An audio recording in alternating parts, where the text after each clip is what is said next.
पूछ रहे हैं कि जो कबीर साहब का दोहा है, पोथी पढ़ पढ़ जग मुआ, पंडित भया न कोय, ढाई आखर प्रेम का, पढ़े सो पंडित होय। क्या कहना चाह रहे हैं यहाँ पर कबीर साहब? ये कौन सा प्रेम है ढाई अक्षर वाला कि जिसको पढ़ने से वाला ही पंडित होता है, पोथी पढ़ने वाला पंडित होता नहीं? क्या कहना चाह रहे हैं कबीर साहब? तो कबीर साहब ने कहा है कि पोथी पढ़ पढ़ जग मुआ, पंडित भया न कोई। तो पोथी पढ़ने का अर्थ यहाँ क्या हुआ? पोथी माने ज्ञान, ज्ञान हुआ ना। पोथी पढ़ी, बहुत ज्ञान इकट्ठा किया, लेकिन पंडित फिर भी कोई नहीं हो पाया। तुम्हें पता है कि क्या उचित है, क्या अनुचित है, क्या करना चाहिए और क्या नहीं करना चाहिए, लेकिन तुम्हारी नीयत ही नहीं है करने की, तो वो ज्ञान किस काम का? तुम जानते हो कि कहां पर जाना है, तुम्हारी मंजिल क्या है, कहां पहुंचना है, तुम्हें मुक्ति चाहिए होती है, लेकिन तुम्हारा इरादा ही नहीं है यात्रा करने का। तो वो ज्ञान जो तुम्हें हर मुड़ाव का दिया गया है, कहां से गुजरना है, कहां रुकना है, कितना समय लगेगा, सब तुम जानते हो, वो किसी काम का नहीं। वो ज्ञान बहुत मिलते हैं, ऐसे बहुत लोग होते हैं संस्कृत में, ऐसे ऐसे वो श्लोक सुनाते हैं जैसे कि सब कुछ जानते हैं, वो पूरी ग्रंथ सारे रट डाले उन्होंने, सब कुछ वैसा का वैसा याद है, पर क्या किसी काम का है वो उनके? एक राजा है, अगर उसके पास सेना है, उसे पता है कि उसके पास सेना है, उसके पास ताकत है, शक्ति है, संसाधन है, सब कुछ है, और कोई दूसरा उस पर हमला कर रहा है।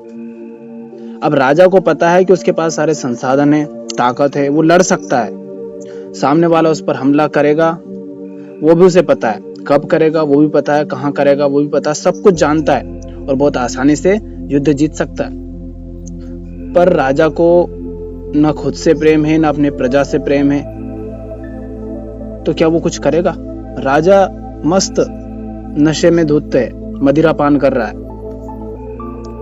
उसे पता है धनानंद की तरह कि उधर से आ रहा है सिकंदर भारत की ओर आंखें फाड़कर, लेकिन ये साहब मदिरा में ही मस्त हैं। तो पता है तुम्हें कि हाँ क्या सही है, क्या गलत है, लेकिन फिर भी तुम नहीं करते हो। किस काम का वो ज्ञान? इसी को तो ज्ञान कहा है, यही तो पोथी है कि तुम्हें पता है। पोथी पढ़ने का अर्थ यही हुआ ना कि तुम्हें ज्ञान है, तुम जानते हो, लेकिन करता तो वही है जिससे प्रेम होगा। बिना प्रेम के कैसे करोगे? तुम्हें कोई कितना ही सिखाए कि देखो ऐसे गिटार बजाते हैं, ऐसे उसके तारों को कसते हैं, सब कुछ बता दे वो, लेकिन तुम चाहते ही नहीं सीखना, तो उसने वो ज्ञान बताया, वो तुम्हारे कान में घुस घुस के तुम्हारे दिमाग में बैठ गया है, तुम्हें पता है कि कैसे क्या होता है, क्या नहीं होता, लेकिन तुम्हारा मन ही नहीं है, तुम्हें प्रेम ही नहीं है वो बजाने से, तो तुम बजा पाओगे क्या? गिटार चाहे भाड़ में, तुम नहीं बजा पाओगे। तो ज्ञान होने मात्र से पंडित नहीं हो गए, ज्ञानी नहीं हो गए। ज्ञानी तो बहुत घूम रहे हैं बाजार में, जहां देखो वहीं ज्ञानी है, पर इसका अर्थ ये नहीं है कि वो वास्तव में ज्ञानी है। कोई फायदा नहीं, ना तो उनको उससे कुछ फायदा है, ना ही किसी और को। हाँ, सांसारिक फायदा हो सकता है वो उस ज्ञान का उठा ले, ज्ञान को बेच बेच कर। मुक्ति नहीं मिल सकती। तुम्हारे घर में कोई बीमार हो, डॉक्टर ने तुम्हें दवाई दी लिखकर कि ये दवाई है, यहां से मिलेगी, यहां से लेकर जाना, इतने रुपए की आएगी, इतना समय लगेगा वहां पर जाने में, और जो मरीज है तुम्हारे घर में उसके पास सिर्फ इतना समय है, उससे पहले जाकर तुम्हें उसे वो दवाइयां खिलानी है। अब तुम्हारे पास पर्याप्त समय भी है, संसाधन भी है, सब कुछ है, लेकिन तुम्हें अगर उससे प्रेम ही नहीं है, जो तुम्हारे घर पर मरीज है, जो बीमार है, उससे, तो तुम क्या कोशिश करोगे उसको समय पर दवाइयां लेकर जाने की, उसके खिलाने की? नहीं करोगे ना, तुम कोशिश ही नहीं करोगे। पर अगर तुम्हें प्रेम होगा तो कम समय होगा तो भी तुम किसी ना किसी तरीके से उस तक दवाइयां पहुंचा दोगे। तो तुम्हें पता है कि तुम्हें क्या करना है, सिर्फ उसी से काम नहीं चलता। प्रेम नहीं है तो ज्ञान किसी काम का नहीं। मात्र ज्ञान बेच कर हो सकता है तुम कह दो कि आओ भैया, जो आएगा उसे हम दे देंगे, हमारे पास आओ, पैसे कमाओगे तुम। लेकिन मुक्ति का अगर तुम्हारा इरादा नहीं है तो वो ज्ञान किसी काम नहीं आएगा। और जहां प्रेम होता है वहां तो ज्ञान खुद तोड़ा चला आता है। बुद्ध हुए, कबीर साहब हुए, नानक साहब हुए, महावीर हुए, इन्होंने कितनी मेहनत की, कितना इन्होंने यात्राएं की हैं, पैदल चले हैं, गालियां सुनी हैं, लोगों के ताने सुने हैं, उन पर हमले होते थे, कुछ भी हो जाता था उनके साथ। कितनी उन्होंने मेहनत करी है, किसके लिए करी? वो गालियां खुद के लिए सुनी या तुम्हारे लिए सुनी? उनको क्या पड़ी थी घर घर जाकर, गांव गांव जाकर, शहर शहर जाकर किसी से दुश्मनी मोल लेकर कि उसका जीवन सुधारे? उन्होंने तो जान लिया था ना, वो अकेले भी जी सकते थे, अकेले भी मुक्त हो सकते थे, नहीं जाते किसी को बताने। पर किस काम का वो ज्ञान, किस काम का वो जानना जो मुक्ति के काम ही ना आ सके? तो वो जानना तभी सार्थक है जब तुम्हें प्रेम होगा।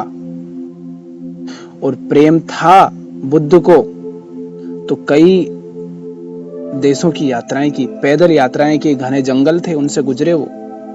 कहाँ गाड़ियां थी पहले, आज हम पैदल चलने में थोड़ी दूर में थक जाते हैं, उन्होंने कैसे यात्रा की जरा कल्पना करो। नंगे पैर थे वो, कैसे चले होंगे? इतनी मेहनत, तुम पैसा लेकर, धन लेकर भी कुछ स्वार्थों की पूर्ति तुम्हारी हो जाए, उसके लिए भी तुम इतनी मेहनत नहीं करोगे जो उन्होंने प्रेम में आकर करी, जो कबीर साहब ने करी। तो इसे कबीर साहब प्रेम कह रहे हैं कि ढाई आखर प्रेम का पढ़े सो पंडित होए।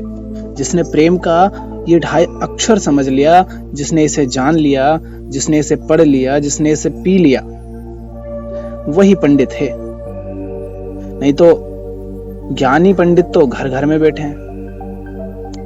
हर घर में तुम्हें ग्रंथ मिल जाएंगे, कई तरीके की महापुरुषों की किताबें, उनके फोटो सब मिल जाएंगे, तस्वीरें सब मिलेंगी, उनके घर में भजन चलते होंगे। तो क्या सब पंडित हो गए, सब ज्ञानी हो गए?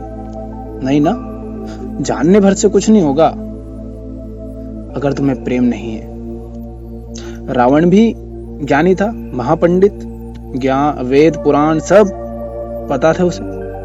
क्या उसके काम आया? क्या मुक्ति के लिए उसने उस ज्ञान का उपयोग किया? नहीं ना। उसे प्रेम नहीं था ना मुक्ति से, तो नहीं कर पाया उसका उपयोग मुक्ति के लिए। तो ज्ञानी तो बहुत हैं, आज भी तुम्हें बहुत मिलेंगे ज्ञानी जो ज्ञान को ही बेच रहे हैं, क्योंकि उनका इरादा ही नहीं है मुक्ति का। क्योंकि जो खुद मुक्त हो जाएगा फिर उसे बांटना पड़ेगा, वो बैठ नहीं सकता, फिर वो चाहकर भी नहीं बैठ सकता, उसे निकलना पड़ेगा, उसे मेहनत करनी पड़ेगी। वो देखेगा कि ये सब इतना रो रहे हैं, इतना परेशान है, ये भी मुक्त हो सकते हैं, तो क्यों ना मैं इनको दे दूं, कुछ बता दूं, कुछ इनको कुछ समझा दूं ताकि ये भी मुक्त हों। और जब वो देने जाएगा तो उसे गालियां मिलेंगी, इनकार मिलेगा, बहिष्कार मिलेगा, तो सहन कौन कर पाएगा? वही ना जिसे प्रेम है। जो प्रेम में निकलेगा वो आगे बढ़ता जाएगा, और प्रेम नहीं है तो तुम्हारा अहंकार है वही नहीं सुनेगा। किसी को तुम कुछ बताने गए, वो सुनने को ही तैयार नहीं है, तुम कह दोगे जाए भाड़ में, मुझे क्या करना।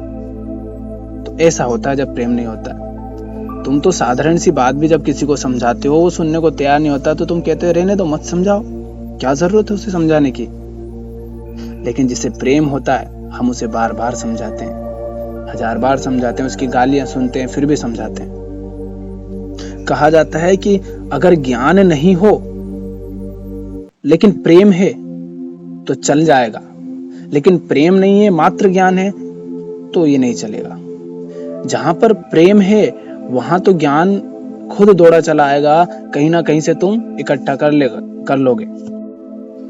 और ऐसे बहुत लोग हुए हैं जिनके पास संसाधनों की कमी थी, ज्ञान की भी कमी थी, लेकिन उन्हें जानना था, उन्हें कुछ करना था, कुछ बदलना था।